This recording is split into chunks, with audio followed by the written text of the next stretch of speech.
Good afternoon. Welcome to our first online CCRI seminar.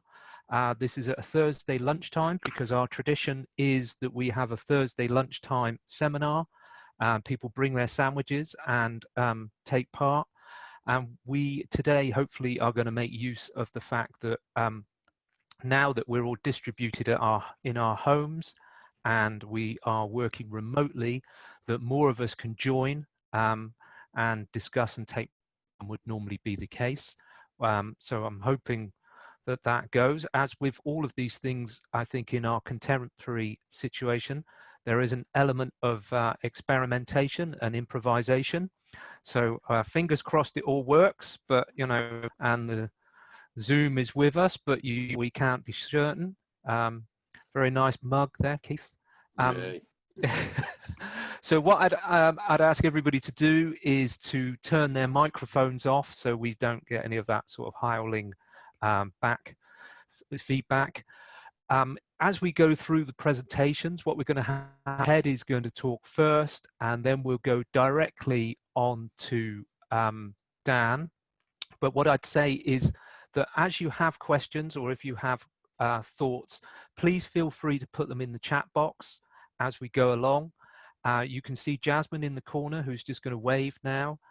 She's collecting questions as we go, and we'll kind of then feed back the questions into it. So please feel free to ping questions down as we go throughout, and that way, and then as we get to the end of the presentations, we will pick up people's thoughts and ideas from there. Okay, so if everybody's clear with that and we're good to proceed, I just also say, by the looks of it, we have a default thing in the CCRI Zoom thing that we are recording. So if you have protected image rights, or you're with somebody you shouldn't be, like you're on some way of testing your eyesight or something like that, you might want to mute your video, or you know, so just to be warned that it is being captured, because part of what we're doing here is trying to gather reactions and thoughts and interest in this incredible situation that we're in and how we go forward and think about local food. So what we've been doing is bringing together some of the research we've been doing in the CCRI, but then also people who are making change on the ground, who we know and are doing exciting things. So we're trying to bring together researchers and people who are active in making change. So that's the whole purpose of this.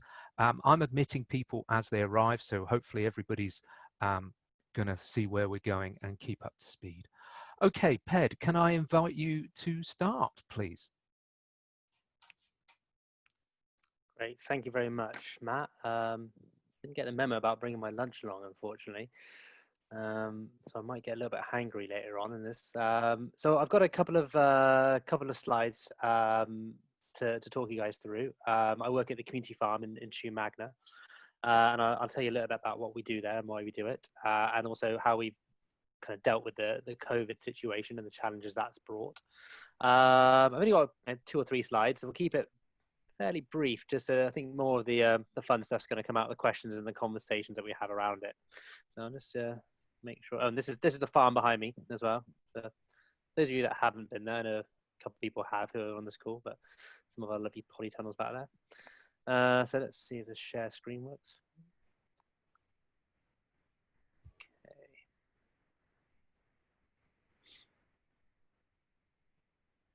Right. So hopefully you can all see that all right. I don't know if some, yeah, some nodding there, so I believe that's all good. Great. Okay.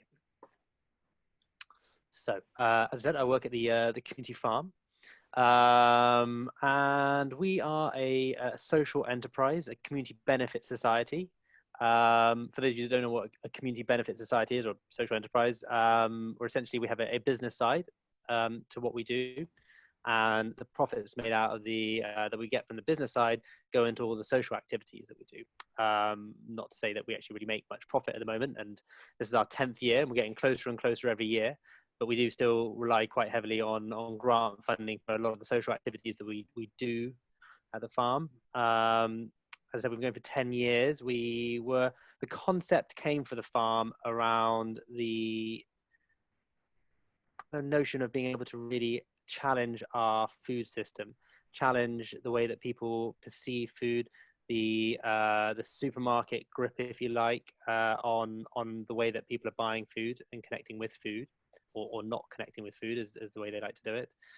And it was a bit of a reaction to the report that had come out not long beforehand on Who Feeds Bristol, which identified that around about 5% of the food being bought and consumed in Bristol was actually coming from local sources, and the rest of it was all coming from the kind of food system, the larger global food system that we currently have.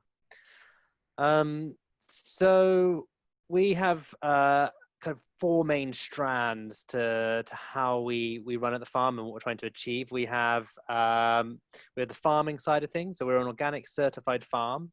We like to say that we do above organic plus farming, if you like. It's not quite what we could proudly say is a great example of agroecological farming yet, but it's on the pathway there. And what we're trying to do is do this nature-friendly farming. It's about farming on a small scale. We only have 15 acres that we farm on. It's not intensively farmed. There's a mixture of farming techniques used. We try to engage in a way that will bring people onto the farm to show them the many different aspects of farming. So we have the polytunnels, we have a bit more field scale where people will sit on planters on the back of tractors. Then there'll be the more hand planting side of things, the market garden approach that we have as well. So we try to have a bit of variety as to how we're growing there to give people a real slice of farming life, if you like, on this scale. And we farm it all in a way that is very nature friendly. So we'll be planting pollinators in our hedgerows and our margins, looking after our margins and our hedgerows to encourage the wildlife there. Ultimately, we would like to be able to help create wildlife corridors throughout our countryside. But the reality is at the moment that we're quite an oasis where we are compared to the farms that are around us, which don't really engage in this level of countryside protection and stewardship. And I think it's also worth noting that we're not fourth, fifth, sixth, or even second generation farmers. A lot of people who are working on the farm, that are employed by the farm, are new entrants into farming. They're people that want to make a difference and change the way that we are farming. I think there's a quite interesting, certainly when I started at the farm 6 years ago and was learning more about this industry, there's that, I'm going to say myth, that it's not entirely a myth in itself, but that worry that we're running out of farmers because it's an older generation, and the younger generation, their children are being not so much forced, but they're being guided into different professions because farming is not an attractive proposition for them.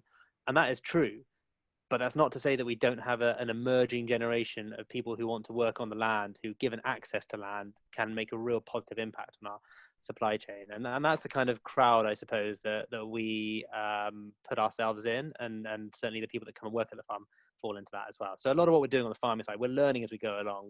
It's about constant challenge as to what we're doing year on year to improve the techniques that we're doing. We have the wildlife side that I touched on as well. We do a lot more wildlife engagement now. We're actively putting that into our strategy document to be part of our future strategy now, to say, look, we engage with people on many different angles. That we do bat walks, bird counts, bee counts, evening moth counts, owl prowls. A lot of what we do now, we're very much asking the question, is it the right thing for the local flora and fauna, as well as the right thing for the local population from a food perspective as well. We have the community engagement side of our work, and that very much looks at all the volunteering. We have regular volunteers that have been coming, some for 10 years, some come for a month or two or a day.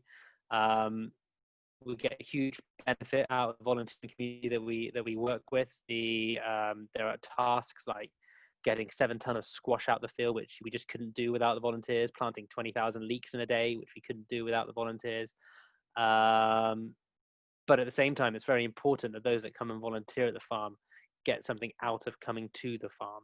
It actually probably costs us more, and I'll touch on this in a little bit actually, around some of the challenges that we face, but it probably costs us more to run a volunteering operation than if we actually invested some of that money in equipment and a bit more mechanization and run it as a bit more of an, not intensive farm, but a bit more of an efficient farm, shall we say, from that perspective. And then we have the kind of the food side, the food system side of things, and we run a box scheme. Before COVID, we were doing around about 550 boxes in Bristol, Bath, Chew Valley area, and we also do a bit of wholesale as well. Not a huge amount as we used to do, but it's a bit more controlled. It's a very purposeful decision, that, which I might touch on later. And we have a little shop in Bath as well that we do a bit of retail out of as well. And we work hard in our supply chain. So we do we crop plan with our local growers. We have a supply chain that is predominantly starts as close as possible and then works its way out. And we try to make sure that everybody that we work with buys into our values, and certainly on a local level, but even more on a national level now, as we have a bit more buying power, as we have grown. You know, we're one of the in the top 5 organic veg box schemes in the UK in terms of size now.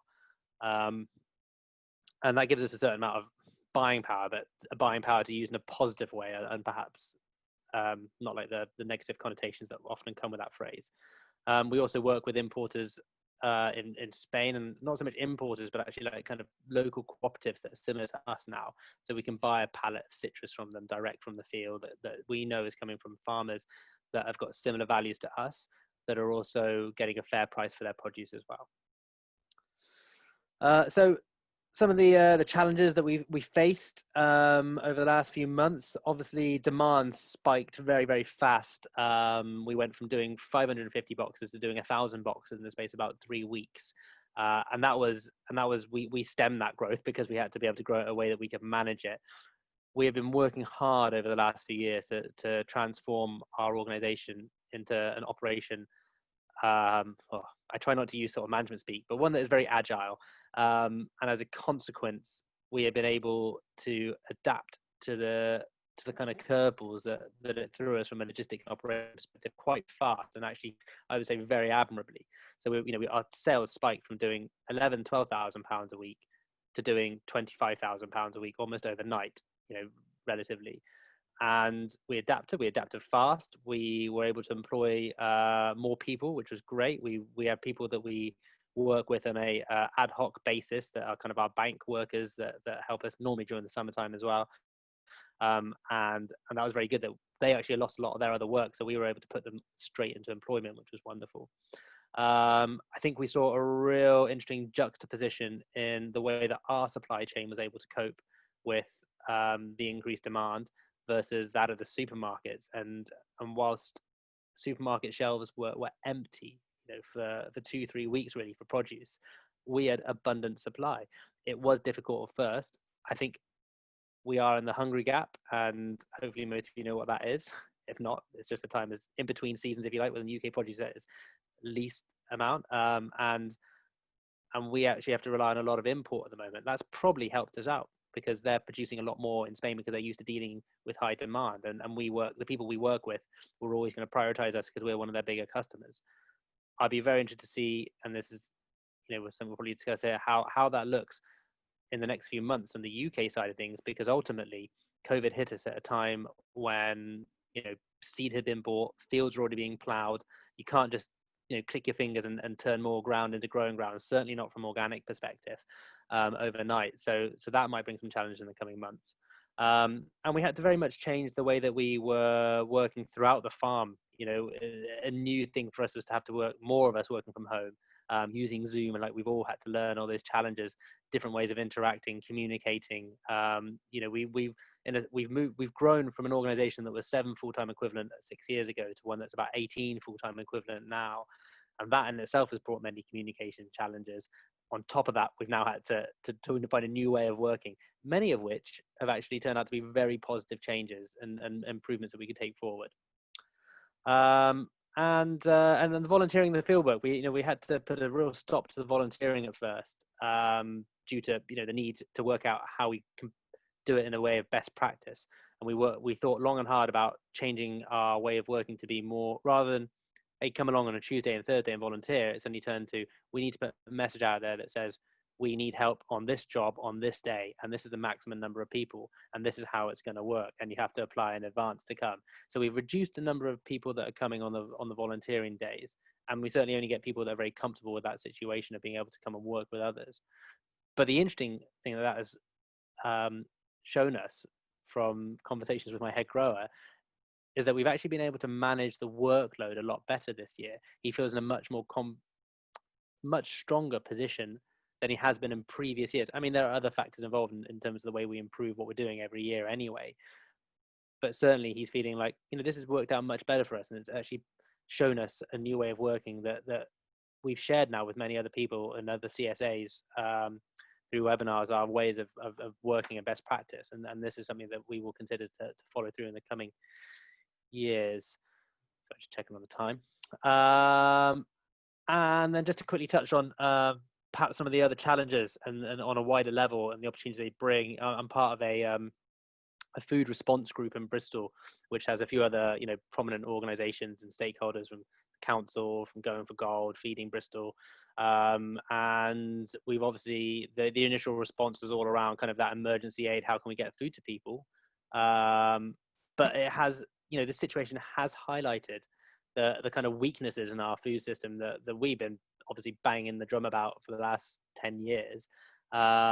Weaknesses in the way that the supermarkets work, which was also highlighted quite clearly in instances where we had like the beast from the east a couple of years ago. And again, you see that the impact that has on the supply chain when one cog stops working, how everything falls apart for them on a national level. Yet we always had good supply during that time. Really highlighted the issues around some of the around food poverty and insecurity, the food desert that we had in the city. How are we going to get food to certain areas that are not within walking distance of a supermarket, for example, or supermarkets that don't have enough food for these people? How do we feed people there? And also it's highlighted, I think, I put here food education, economics, and cooking skill. I mean, we know we have issues with these already, but again, how people put a value on what they spend on food, how they break down in a situation where now takeaways weren't an option for a while, and actually people had to cook 3 square meals a day. When somebody buys a 16, 17 pound box from us and then emails us and goes, this wasn't enough food for my family of 4 for a week, you just go, did you really think that spending 17 pounds on vegetables was going to be enough food for a family of 4 for 7 days, 3 meals a day? And I think there's a real question that people have to start understanding on how much they do spend on food and the relative amount compared to using takeaways, how much they do spend on that. And that transformation of the culture around food in this country, which, many of us are probably in agreement here that, for want of a better phrase, the apple has fallen far from the tree, hasn't it, over the last kind of 40 years, 50 years. And we've seen a lot of impact on our small scale farming. A lot of farming lost business overnight. The wholesale market, died overnight. Whilst they were, we were in a position to gobble up as much organic food as we could. There are many businesses that had huge amount of money owed to them by a lot of these wholesale organizations, which if they fall, we'll start seeing a whole topple in this industry of money that's owed that's not coming in. And cash flow issues will hit really, really hard. And we're not really going to see the impact of that until, again, another 4 or 5 months when we see who has survived out of this situation and what that impact is throughout. And this is one of those things that could play quite horribly into the big corporations and the fact that they have big amounts of cash reserves and they are able to cope with this. And that's something we need to be very aware of. And I think, just written at the bottom there's opportunities for positive change. I think that's the important, positive's a really important word to think about there.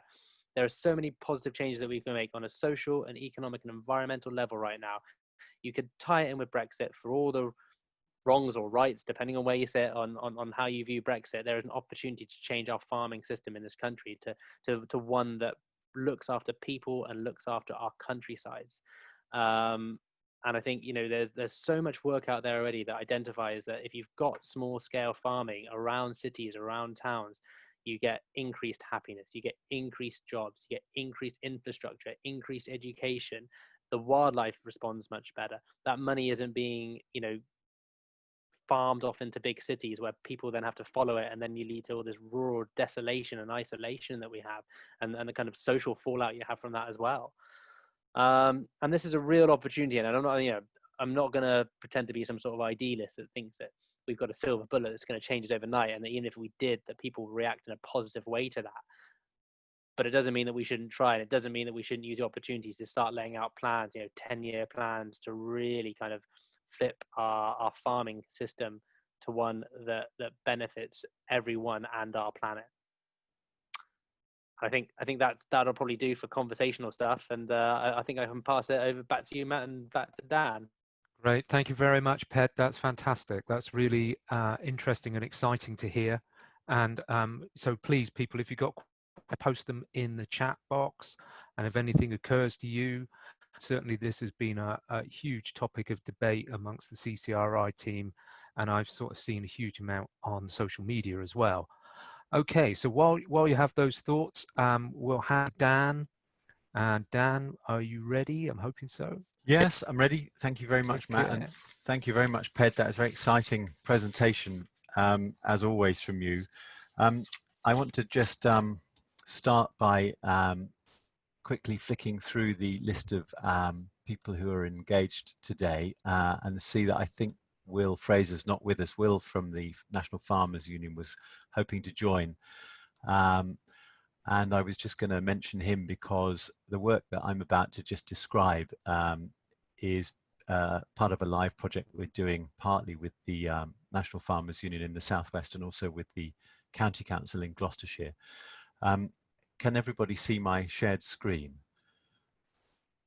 Has that come through yet, Matt? Lots of nodding, Dan, lots of thumbs. Yeah, okay, I can see people's faces. Good, okay.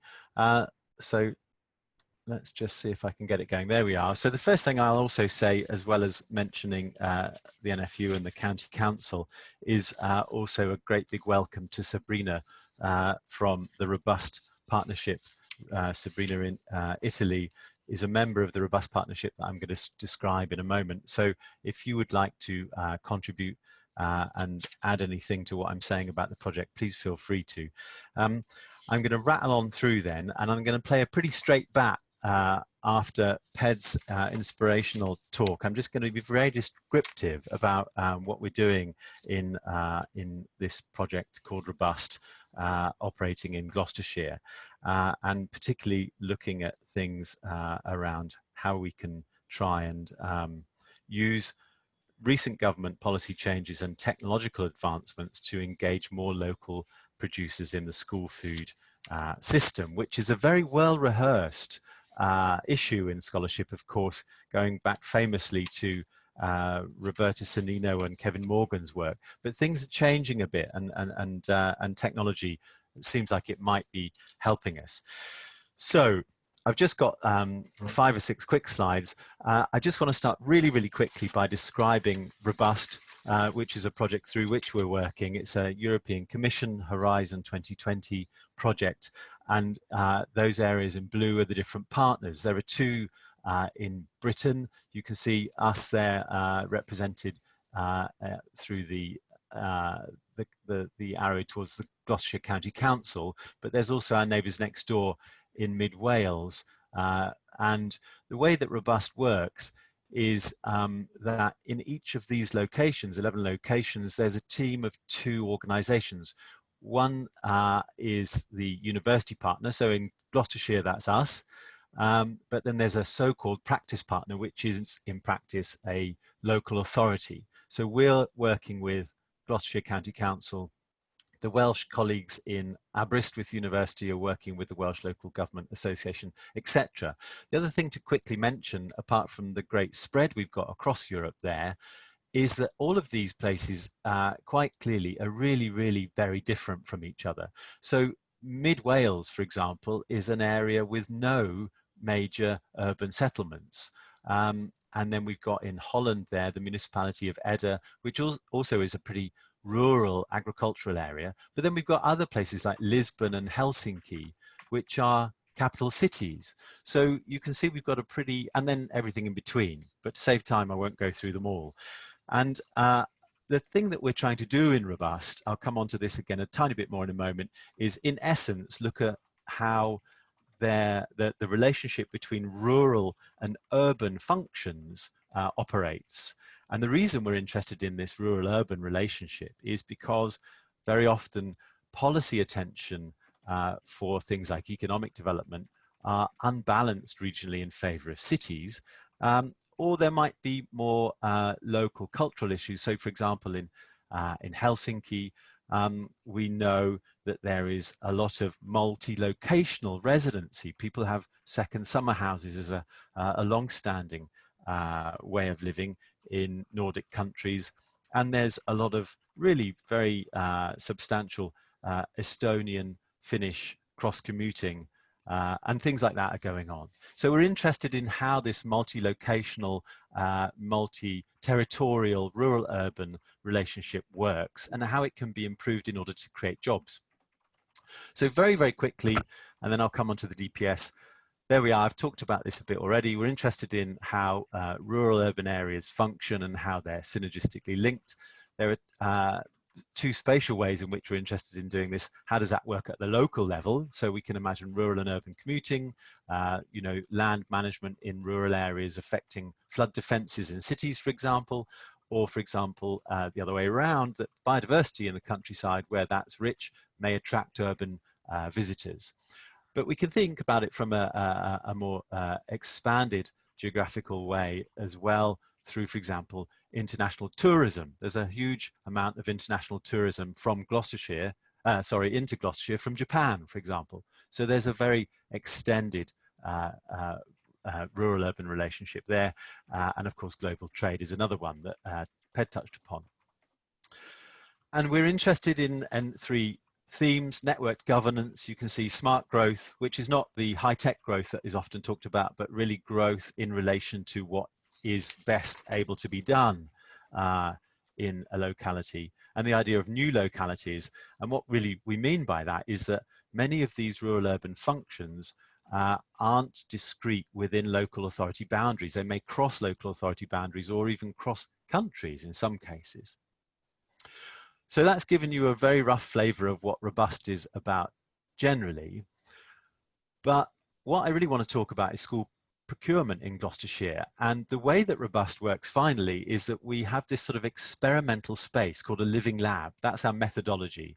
We create these arenas of experimentation with the county council, and we say, how can we experiment with new ways of governing urban-rural relations? So in terms of school food procurement, there is a contract that governs how school food is procured in Gloucestershire, and that contract is a governance arrangement, if you catch my drift. So the experiment that we're conducting with Gloucestershire County Council is to change the way that the school food contract operates in favour of more local producers. So in this picture here, I've just given you the sort of the baseline of how it works. Now I'll rattle through it quickly. Gloucestershire County Council, GCC, has not got a directly operated school food service. It contracts the whole service out to a commercial company called Caterlink. And Caterlink's a pretty big company. It's a subnational company, but basically it operates from Bangor in North Wales to Cornwall in the southwest. It's pretty big. And it's held the contract since 2014, and it runs the whole thing. So it buys food, it employs and trains cooks, 500 of them in Gloucestershire that work in the school kitchens. So none of the actual operation of the school meal service is run by the county council. Caterlink does it all. And we've got to say that having looked into it with the county council and with others, it's a very good system.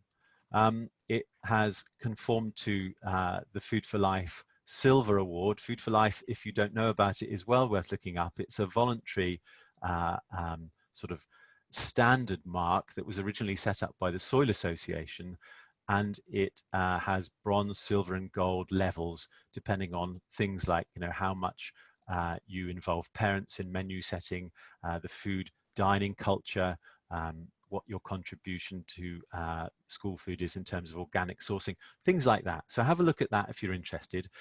18,500 meals a day, of course not right now, are normally supplied across 190 primary schools who use this Gloucestershire County Council facilitated service. That's about 80% of all the primary schools in the county. So schools are able, if they want to do their own thing. They may run their own kitchens, they may work with another commercial provider, that's up to them. But you can see that 80% of schools do take advantage of this service. Of those 190, about 100 have kitchens, which means a few more than 100, but 80 plus don't have kitchens, and those with kitchens supply the others. And the budget's not high. The county council get around about £2.30 per pupil to supply the school meals. About half of that goes into food ingredients. And there, for Sabrina's benefit on the bottom right, is a really delicious example of school food from Gloucestershire. I bet your mouth's watering, Sabrina. And then in July next year, there'll be a new contract. In any case, the contract is extended by 2 years. And so it's been going for 7 years now, and it will have to be renewed for the sake of transparency, competition, and those sorts of things. Okay, so what are the recent developments? One policy development that's happened in Britain recently is that the UK Treasury, our finance ministry, has implemented a policy that wants to privilege the ability for small and medium enterprises to do business with government, because government, of course, buys a lot of things, and small and medium-sized enterprises are seen as the backbone of the British economy, as they are in many other countries too. Now, this is very interesting because in the past, smaller producers have found it quite difficult to enter public procurement contracts. These are usually awarded in lots of different commodities. So there'll be a local authority saying, okay, we need this amount of pasta and dry goods and rice, this amount of bread, this amount of fresh meat, this amount of frozen produce. And then companies generally bid for those lots. And that's difficult to do if you're a small producer or if you're a mixed farmer, let's say. But then there's this new system that's come on train called dynamic procurement system, which is an IT-based ordering and consolidation platform that's really got its origins in retail, internet ordering, and has been adapted for the school food system. And what it does is that if you're a pre-qualified farmer, and what I mean by that is if you've passed all the due diligence, health and safety, and all of those tests that local authorities will make you meet, if you qualify to be a local authority supplier, you can add your available produce to the DPS listing. But it means also that you can change the level. So instead of having a contract for a lot that has to be the same all the time, one day you might have a certain amount of carrots. Another day you might have something else coming on stream. So it can change seasonally. And then when you move out of season, you can remove that produce from the list that's available to the buyers, who in this case are the school cooks. So that's really good because it's very responsive and changeable, which is why it's called dynamic. So that at the moment, what's happening is that producers go into the field, they take a look of what's available there and then, they punch that into a smartphone app that goes through to the logistics center, and then that goes online, and people are ordering 1 or 2 days in advance. It means people can dip in and out, and then spot pricing or contract pricing are used as different mechanisms. There is a very well-known firm in the Southwest called Fresh Range that piloted this program, this dynamic procurement system, with another local authority called Baines, Bath and North East Somerset, which used this system on 60 schools with 20 producers. And so that's a much smaller system than the one in Gloucestershire that I described earlier on.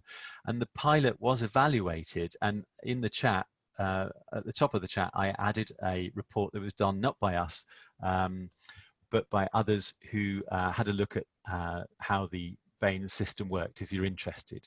So what we're trying to do is to upscale this rather. And it's interesting that Ped was talking about how COVID has affected his business, because what we're hoping to do with the NFU is to latch onto DPS as a sort of post-COVID recovery mechanism for regional producers. So not only are we thinking that within the Robust project, we can focus on how the governance of school food supplies through the contract can be altered through the DPS, but we're hoping also that there will be an opportunity for Gloucestershire farmers to join a Southwest regional DPS pilot, which is coming on board later this month, later this year.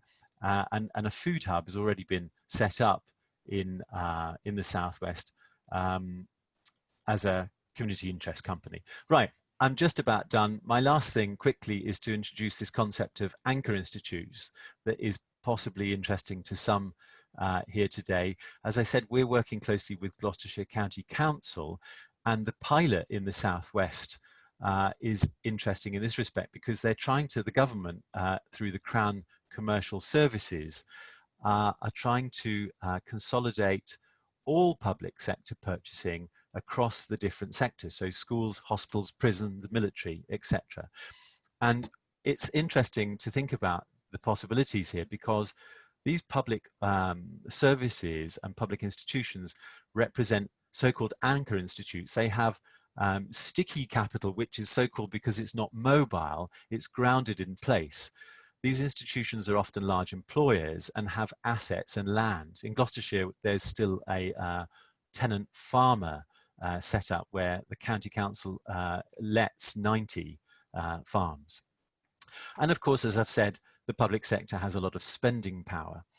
And so the idea is that through the matching up of the spending power and the capital and the capacity of demand represented by the public sector, if you can bring that together through a DPS system, then you might be able to really engage with farmers in your region, but also contribute to improvements in the local economy, particularly job creation.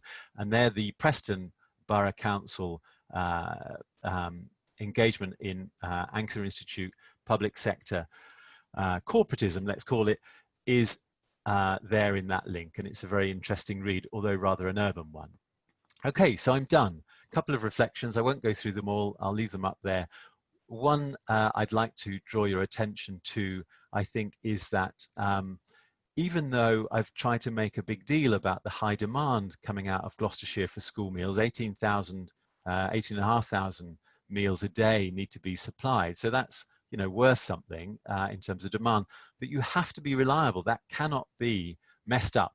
So one of the things that we've been, you know, struggling with a little bit is that, you know, places like local authorities are not very experimental in their nature. We've dragged them into an experimental methodology when really they're rather risk averse and have a huge number of safeguarding and health and safety responsibilities for which they can be sued if they get it wrong. The other thing maybe to talk about is this also, you know, balance between how the Caterlink service is already very, very good and is credited for involving a certain number of local suppliers, but it is local suppliers that are involved. So if they're lucky enough to have a local wholesaler that channels meat into the system, that's good. But if that infrastructure isn't in place, well, there's no guarantee really that local producers get into the system as much as the DPS promises to allow them.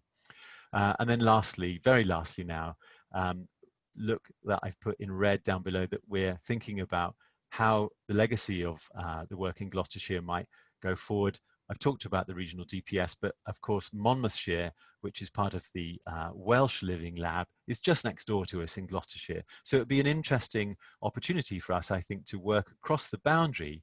We have very similar agricultural profiles, if somewhat different agricultural cultures between Gloucestershire and Monmouth, But the interesting opportunity and barrier there, of course, is that Wales has devolved authority over its food policy.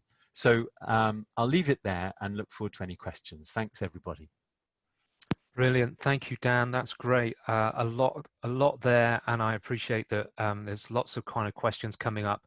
What I'm going to do is just throw over to Jazz to see what questions that people have been posting on the chat. Great, thanks, Matt. So I'll go for the questions from Ped first, if that's all right with you, Ped. Fine by me. Great. So we had some sort of quite wide, broad questions. So I'll start with Keith's, which is, what do you think should or could be done to facilitate entry into farming, and such as post-Brexit opportunities? And maybe you want to throw in something regarding COVID with that as well. I think there is a huge opportunity for, okay, let's take Bristol as a good example, just because that's where I work and that's where I engage with a lot of this area anyway. There is plenty of land in the Bristol area that is owned by the council that could be freed up for growing projects. And I think we've been putting pressure on them through one of my other hats that I wear, Bristol Food Producers, for the last couple of years of trying to identify certain areas that we know that we can match to people. We did a land seekers survey a few years ago, and many of these new entrants are looking for, they're not after 20-acre farms, they're after kind of 1 to 8 acre plots of land to be able to grow on, to create those many small farms, if you like, market gardens almost, feeding into the city. And there's so much red tape to get through, and during this COVID situation, I had a lot more robust conversations with council and councillors around certain plots of land, which they're starting to move a little bit faster on. But then they were on that sort of thing of like, well, if we give you some land now, you're going to be able to produce for us by August. And it's like, well, no, we don't. There needs to be a real understanding of how farming works as a system. If you give us land now, we're looking at next season growing now. So we're looking to prepare for next year. So there's a real disconnect for sure between areas that councils understanding how food works, how food growing works, and how that can feed in, and that needs to change. And then they need to change there needs to be a whole change on how it is that land can be used, that the council owns. And I think that would be a massive change in giving people access to land. And then these people need to be backed by the council as well. They need to be really good farm business tenancies that are supportive of the grower, that give them the amenity they need, and where possible, when the council don't need it, not offering ridiculous rent rates, but offering even below market rates on land to allow people to grow on that in a productive way. Certainly even thinking about farm business tenancies that are very favorable for the first 2 years at the very least, which are the 2 most difficult years if you're a new entrant into growing, to be able to establish yourself and to grow in a way that actually is very positive for the environment. And that ties back into maybe some of the opportunities around Brexit, around this whole notion of public money for public goods, or whatever it is that Michael Gove likes to talk about. Whether or not he actually follows through on that, we'll see.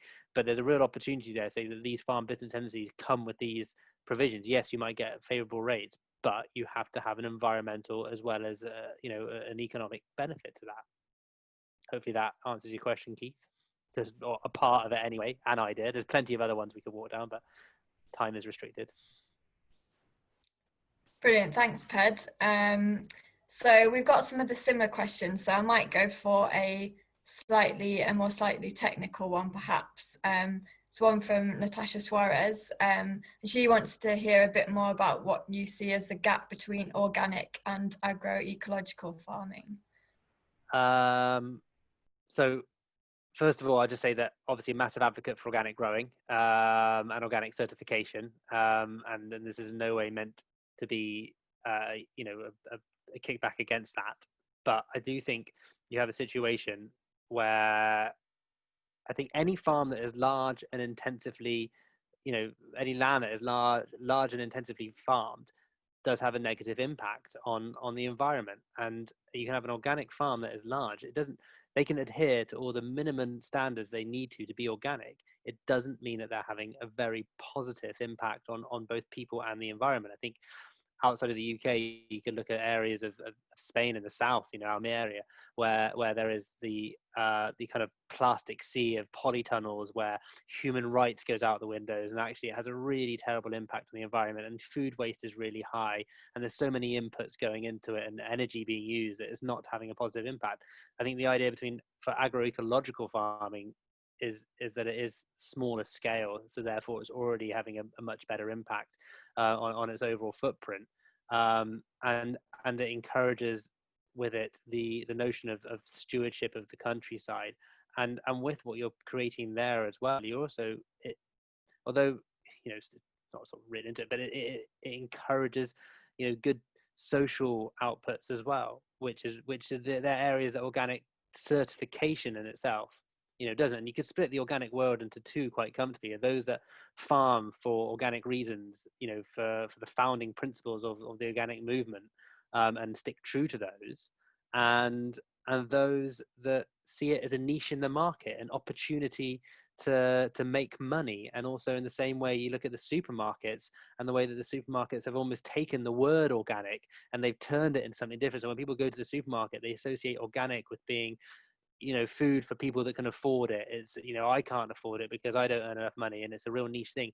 It shouldn't be like that. If we can sell our boxes cheaper than on average Waitrose sell the contents that go into our boxes at the moment, and you think of the margins that they must be making and the small amount they're paying the farmers, then it can be done. Food can be made accessible. I think organic, in many ways, a lot of people in the organic movement who are doing it for the very strong ethical reasons feel that the word organic has been taken away from them and has been turned into a marketeer's dream probably about some 40 years ago, 30 years ago, and we've never been able to claim it back. It's just a shame that agroecological is such a mouthful. Great, thanks, Ped. Very full answer. Okay, I'm going to move on to Dan, if that's okay. We've got about 10 minutes left. So I've had quite a few questions for you as well, Dan. Sabrina asks, what were, if any, the major constraints depending on, for instance, multi-level governance, e.g. EU public procurement policy? Thanks very much, Sabrina. I think that for multi-level governance is going to be something that has to be integrated into a more sustainable food system going forward. And I think this applies on the one hand to the functions of agriculture that Ped has eloquently outlined, but also to its governance, because I think the outcomes of the food system affect so many people. And up until recently, much has been left to the market, really, to organize. So what we see, I think, in terms of multi-level governance challenges are, how do you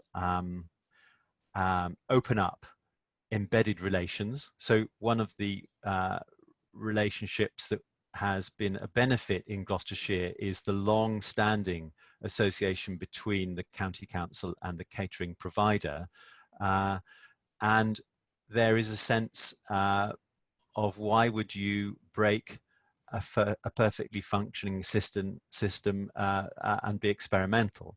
Well, the answer is because it could be better and it could benefit more people. So I think the idea that we integrate the beneficiaries of the food system into its governance is something that is very challenging but necessary. And of course, Robust is trying hard to work through how that can be done.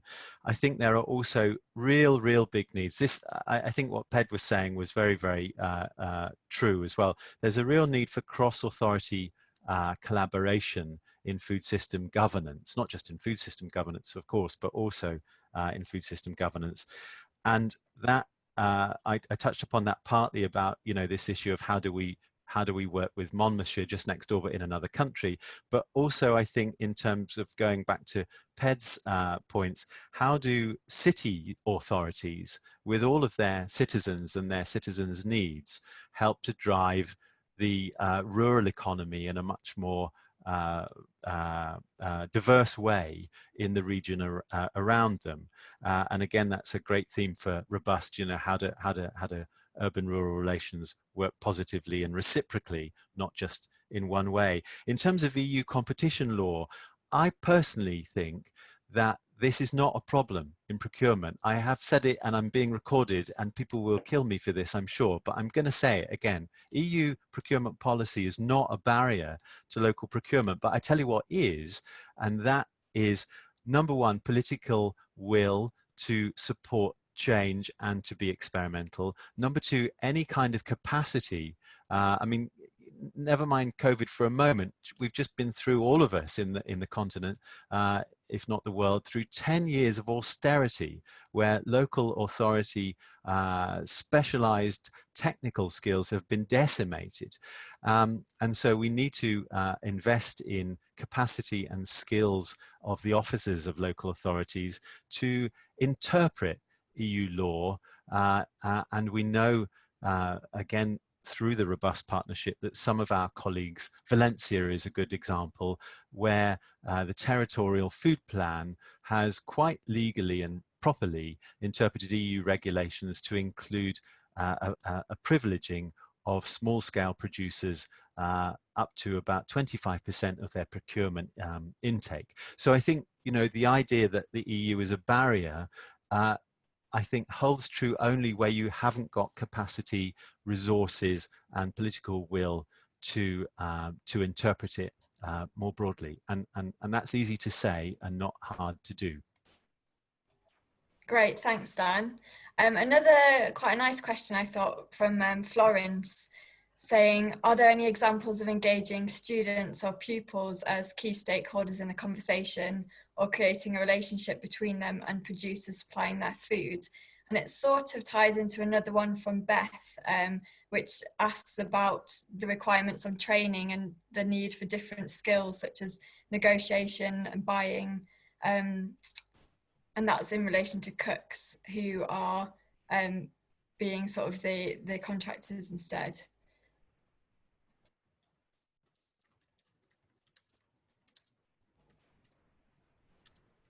Dan, did you get that? Yeah, sorry, I was just quickly, can you just repeat that? I was quickly correcting myself while you were talking, because I just suggested it wasn't hard to do something when I was meaning it was absolutely hard. So I just corrected that in writing. Sorry, Jasmine, can you repeat that? Fine. So Florence is asking if there are any examples of engaging students or pupils as key stakeholders in the conversation, or creating a relationship between them and the producers who are supplying their food. And alongside that, are there certain skills that are needed for the cooks who are then doing the negotiating and the buying of food? I'll take it the reverse way. The cooks are trained in Gloucestershire by Caterlink and they engage with parents and the wider school community in menu setting. They're also supported by public health officials in Gloucestershire as to the local and up and coming nutritional recommendations. So there's a lot of engagement with school cooks.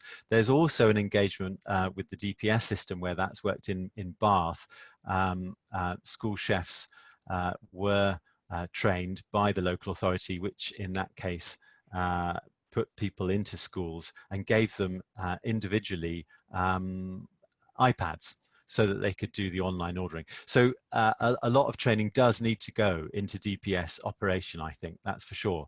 In terms of student engagement, at Gloucestershire we have a student, I'm not very up to date on this, so don't quote me, but we have had for several years a student-led social enterprise that buys local food and distributes it among the school food community, and that has been a way of them engaging with local producers in and around Gloucester and Cheltenham. Great, thanks, Dan. I'd quite like to ask a question as well about the engagement of the wider farmers in the area. have you done any work with FWAG that is linking their groups of farmers to the DPS system? No is the quick answer, but it's happening. And I think Jenny was going to join. I don't know if she's here. Shout now, Jenny, if you're online. Jenny Phelps from FWAG has been engaged with us and the National Farmers Union and the emerging Gloucestershire food strategy, which is trying to embed local procurement in that as well. So yes, FWAG is a key player in this. We've worked with them as well at CCRI a lot more on issues around rural land management and natural flood protection. Brilliant. Thank you, Dan. I mean, I'm going to be very grumpy now because we promised everybody that this would take about an hour. And I'm also conscious from previous experience that if you go past what you agreed with people on an online meeting, they vote with their feet. And maybe quite rightly so. Maybe this is the sort of thing that should be the future, where you said it'd be an hour. If it's longer than an hour, we're off. So I'm very, very conscious of that. And I'm very grateful for all of the people who've turned up and taken part today, because that's 37 people have joined us today, which is fantastic. I really appreciate Ped kind of giving us and his time from obviously, you know, a very pressured situation. Obviously, there's huge gains going on, but also enormous pressures on his team and his time. So thank you very much for everybody for that. In the chat, I have pre-advertised what we're doing next week. Next week, on the 18th, we will have Jazz talking about some research that the Food Foundation have done on box schemes and CSAs. And I'm talking to people doing some work on the ground on a food scheme to come and help talk about that. On the 25th, we have colleagues coming to talk to us about food citizenship and Brexit, and hopefully somebody making a contribution from Japan. Whether they do that live, because it will be the small hours of the morning there, but we will get some insight as to what's going on in Japan in response to the food system there. 2nd of July, Joy Carey is going to join us and talk about going for gold.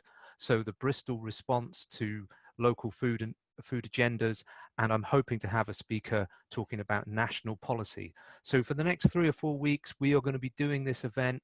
I know the questions spill over. There's more than we can possibly talk about in the hour, but I think we've got some really interesting things running, some really interesting discussion. I will share the chat file with Ped and Dan so they get your questions, so nothing is lost.